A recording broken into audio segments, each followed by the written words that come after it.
Sziasztok! A mai videómban arról fogok mesélni nektek, hogy lettem egy szégyellős, hétköznapi, amatőr lányból, modellből egy profi modell, aki most már aktfotózást is vállal, és több országban megfordult. Ez egy nagyon hosszú út, bár már az elején, a legelső interjúban említettem azt magamról, hogy indult a fotózás,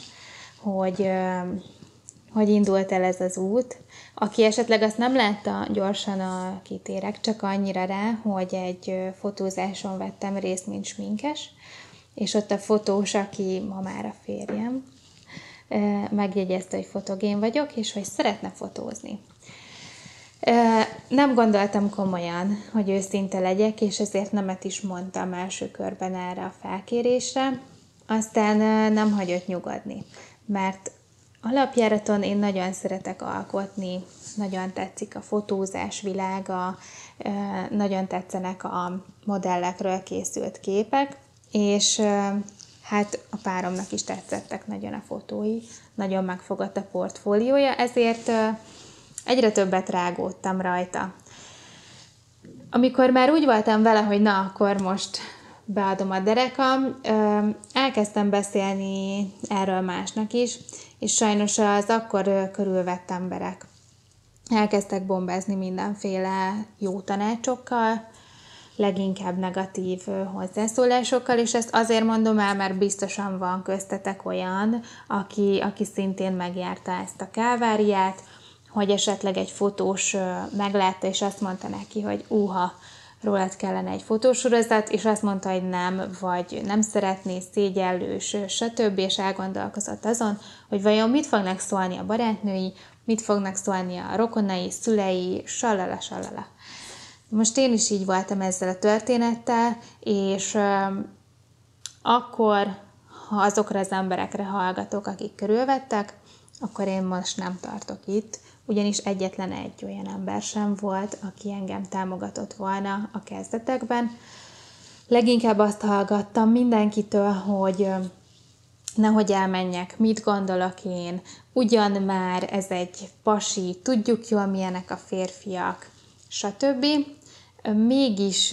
Mégis arra a döntésre jutottam, hogy már pedig én ezt megpróbálom. Viszont ezek a jó tanácsok arra jók voltak, hogy úgy mentem el az első fotózásomra, hogy gáspré volt nálam, amit beszálltam az autóba, közöltem is a kedves fotóssal, hogy bizony nálam gáspré van, és ezért jó lenne, ha odafigyelne. Hát nem értette. Elindultunk a fotózásra, és nagyon-nagyon sok minden kavargott bennem. Bennem voltak azok a mondatok és szavak, amiket hallottam ugye a barátnőktől és az engem körülvett emberektől, akkor féltem is, feszült is voltam, stresszeltem is, arra vártam, hogy valaki segítsen, de igazából ez volt az első olyan élményem, amikor egyedül voltam, mint a kis ujjam a fotóssal. Kimentünk a helyszínre, egyébként ez egy gyönyörű szép erdőszélén lévő rét volt, napfelkelte, hajnali 5 óra, és térerő nem volt. Tehát ez így nem könnyítette meg a dolgomat, próbáltam persze ellazulni, de igényeltem volna némi segítséget, jó lett volna, egy kicsit el voltam veszve, hogy mégis úgy mit kell ilyenkor csinálni. Hát engem még nem fotózott senki, és ezért basszus, ő ahhoz van szokva, hogy olyan embereket fotóz, hogy olyan hölgyeket, akik már álltak kamera előtt, akik tudják azt, hogy néznek ki, mi az előnyös nekik, mit kell csinálni. Hát bennem semmi ilyesmi nem volt meg. Egyedül abba tudtam kapaszkodni, hogy milyen maga a táj, és azt, hogy tudom elképzelni. Instrukcióként annyit kaptam a kedves páromtól, hogy legyen ez egy vidám fotózás, legyek vidám, és amúgy csináljak, amit akarok. Tehát, hogy használjam ki a helyszínt, és ami még ott volt. Nem volt könnyű, viszont én a mai napig így csinálom, és valószínűleg ez nekem hatalmas nagy segítség, hogy minden egyes fotózásomra úgy megyek el, hogy elképzelem, és már látom magam előtt, hogy milyen kép fog elkészülni, és ez engem annyira magával tud ragadni, hogy teljesen ki tudok zárni minden külső tényezőt. Megszűnt az, hogy nagyon hideg volt, hogy fáztam, hogy még a fű is vizes volt, hogy ez számomra egy idegen dolog, és annak ellenére, hogy az életem első fotózása volt, ami egyben kellemetlen, negatív érzelmeket is táplált bennem, de amellett már megvolt a pozitív élmény is, vagy érzés is, úgy gondolom, hogy minimális instrukcióval egy nagyon jó fotózást sikerült összehozni, és tényleg ezt azoknak tudom mondani, akik kezdő lányok, akik most így modellkedni szeretnének, hogy ez az egyik legjobb dolog, amit csinálhattok, hogy egyszerűen annyira elképzelni azt, hogy mi lesz majd a végeredmény, ami így magával tud vinni, hogy elfelejted azt, hogy ott szembe áll veled valaki, legyen az férfi vagy nő, és hogy ő téged fürkész, és le fog kattintani.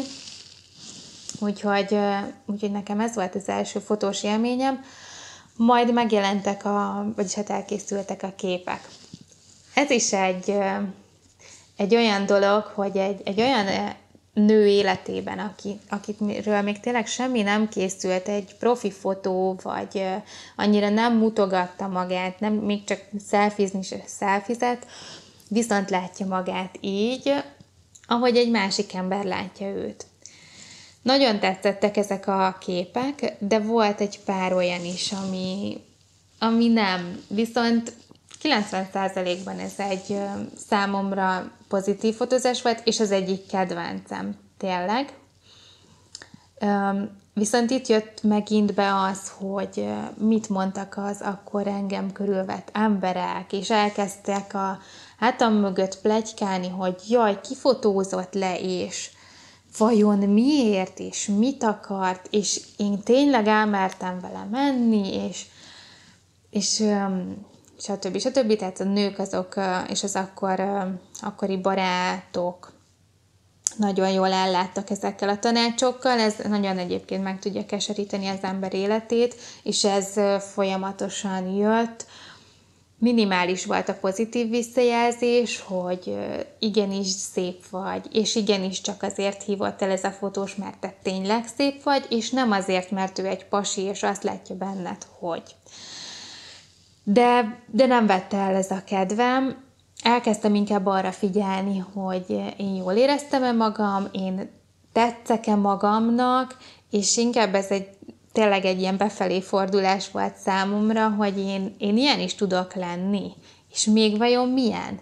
És nehéz volt, tényleg hangsúlyozom, de fokozatosan építettem le azt, hogy odafigyeljek arra, hogy mit fog gondolni más, és egymás után jött a többi fotózás, egymás után terveztük a projekteket, amire én mindig úgy voltam, hogy egyre jobban motivált, egyre jobb akartam lenni, egyre szebb akartam lenni, és aki ismer, vagy aki látta már a régebbi fotóimat, az láthatja, hogy a külsőm is sokat változott, sokat fogytam, és tényleg úgy minden téren megpróbáltam tudatosan uralni a testemet, figyelni arra, hogy mi az, ami nekem előnyös lehet, az arcomat, hogy ne egyarcú modell legyek,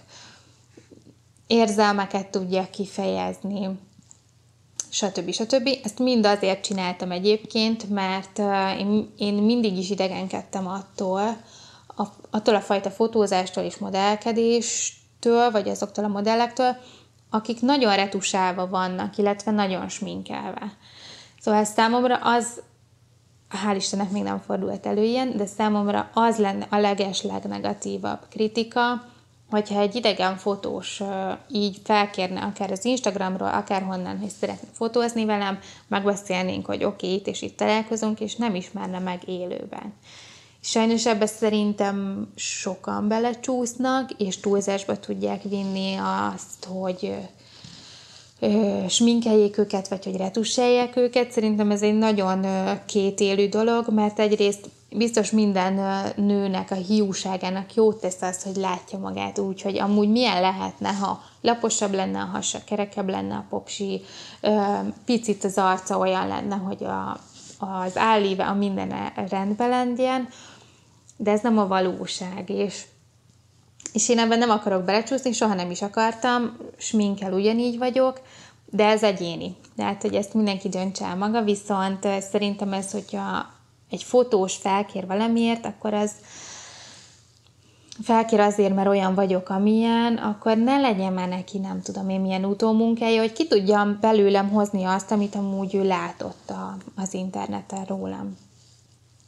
És engem ez motivált, hogy most még talán kéne fogyni egy pár kilót, vagy még talán erre kéne edzeni, vagy arra, és akkor így szépen-szépen fokozatosan haladtam előre, jöttek a felkérések még, akik megismertek, többen láttak, azok az illetők, akik azelőtt úgy gondolták, hogy ez a fotózás csak azért fog megvalósulni, mert valamit szeretne tőlem a fotós, azok is szépen leépültek mellőlem, a féltékenységtől kezdve itt tényleg mindenről tudnék mesélni, de a célja igazából ennek a videómnak az, hogy kezdő modellek, olyan lányok, akiket felkértek, vagy akik szeretnének magukról egy fotósorozatot, semmi esetre se gondolják, hogy ez egy ördögtől való dolog, vagy hogy ez majd mit fog szólni a szomszéd, meg mit fog szólni a nem tudom én kicsoda.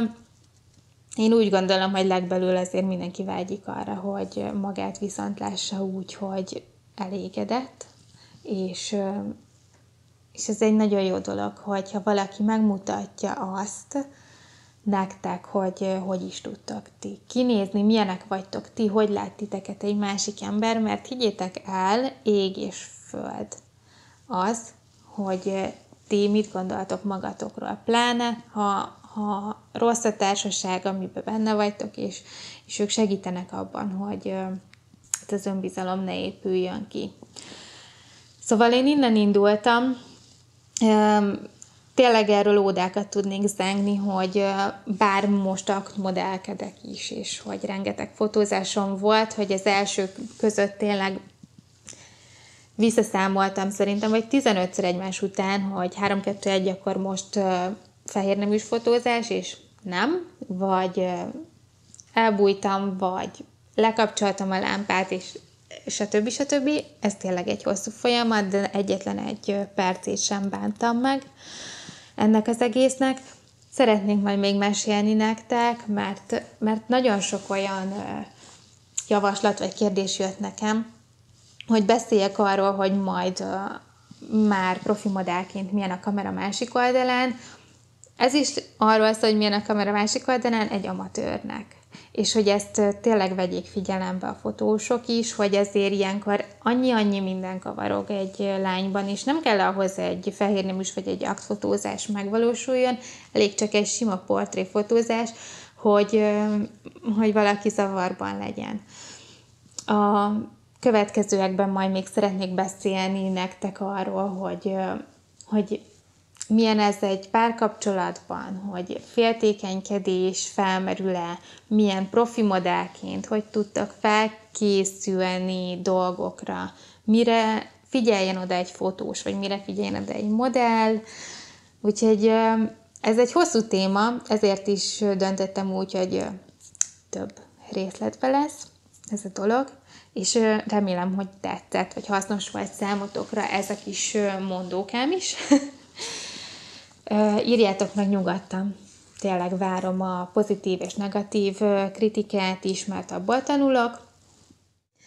Hogyha érdekelnek titeket a további tartalmak, akkor iratkozzatok fel a YouTube csatornámra, és hogyha bekapcsoljátok a kis csengettyűt, akkor még értesítést is fogtok kapni arról, hogy mikor kerül fel a következő videóm.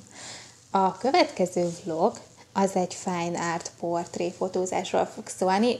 Direkt egy nagyon pici helyet választottunk, nem stúdióban fotóztunk, mert szeretnénk nektek megmutatni azt, hogy nem feltétlen kell egy drága stúdióba elmenni 100 000-es felszerelésekkel, mert úgyis nagyon-nagyon jó képeket lehet csinálni. Illetve a hétvégén még együtt fogok fotózni Kovalyik Ádámmal, amit nagyon-nagyon várok. Arról még nem mondok semmit. És remélem tetszett a videóm, várom a kommenteket tőletek. Sziasztok!